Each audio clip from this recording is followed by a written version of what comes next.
Video کے نیچے subscribe کے بٹن پر کلک کریں، بیل کے آئیکن پر کلک کیجئے تاکہ ہر نئی ویڈیو کی نوٹیفیکیشن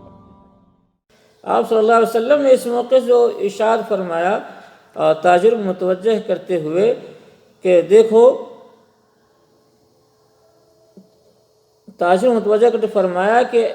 تاجر لوگ قیامت کے روز اٹھائے جائیں گے فجارن، یعنی گنہگار کی حیثیت سے۔ فجار وہ لوگ، لفظی معنی ہے فجار، فاجر کی جمع فجار، جس کے معنی آتے ہیں گناہ کرنے والے، فجور سے ماخوذ ہے۔ تو مطلب یہ ہوگا کہ جو تاجر لوگ تجارت میں گناہ کرتے ہیں، جھوٹ بولتے ہیں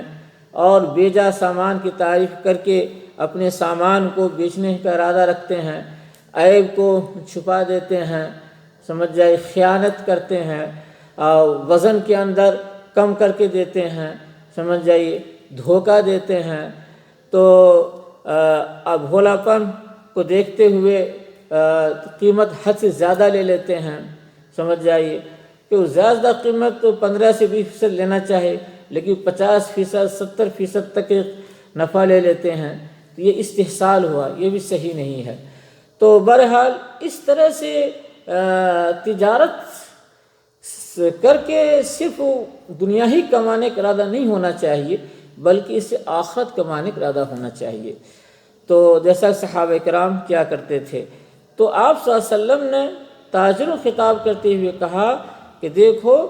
قیامت کے روز تاجر جو اٹھائے جائیں گے اس حیثیت سے اٹھائے جائیں گے، لیکن وہ تاجر جو اللہ سے ڈرنے والا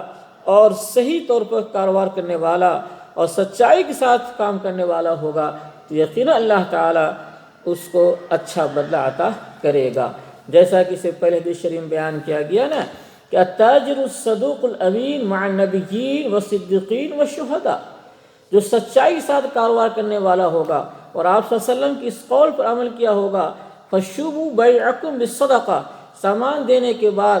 پورے مبیح والے کرنے بعد میں تھوڑا سا بڑھا کر فا کے طور پر تھوڑا دے دیتے ہیں، اس سے کچھ ہوتا نہیں ہے لیکن دو فائدے حاصل ہوتے، ایک حدیث پر عمل ہوتا ہے، اس کی برکت سے کاروبار میں برکت ہوتی ہے، خوب برکت ہوتی ہے، دوسری بات کہ دنیاوی اعتبار سے کسٹمر جو گاہک ہوتا ہے آپ کے پاس بار بار آئے گا، تھوڑا یہ برکت دے دیتا ہے، ایک نفسیاتی چیز ہے، اس کو اختیار کرنا چاہتے۔ آپ صلی اللہ علیہ وسلم نے گویا کہ فشوبوا بیعکم بالصدقہ کے ذریعہ سے تجارت کرنے کے ہنر کی طرف اشارہ کیا، یعنی نفسیاتی اعتبار سے گاہک کو اپنی طرف کیسے مائل کرنا ہے اس حیثیت سے ایک اہم بات طرف اشارہ کیا۔ تو اس پر عمل کرو گے تو خیر و برکت بھی ہوگی، خوب کاروبار چلے گا، ہر اعتبار سے چلے گا۔ ایک انسان کی نفسیات ہے، جہاں تھوڑا بڑھ کے ملتا ہے وہیں جاتا ہے، تھوڑا جھکا کر آپ نے دے دیا تو بہت ہی فائدہ ہے، اب خیر و برکت بھی ہوگی اللہ کی طرف سے اور گاہک بھی آئیں گے۔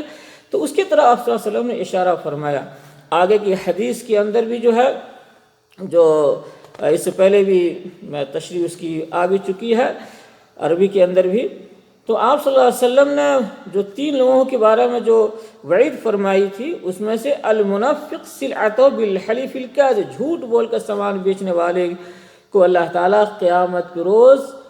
نظر کرم نہیں فرمائیں گے۔ جس پر نظر کرم نہیں ہوگی کتنے بڑے خسارے کی بات ہوگی۔ تو اس کی طرح بھی آپ صلی اللہ علیہ وسلم حدیث پاک کے اندر اشارہ فرمایا ہے۔ تو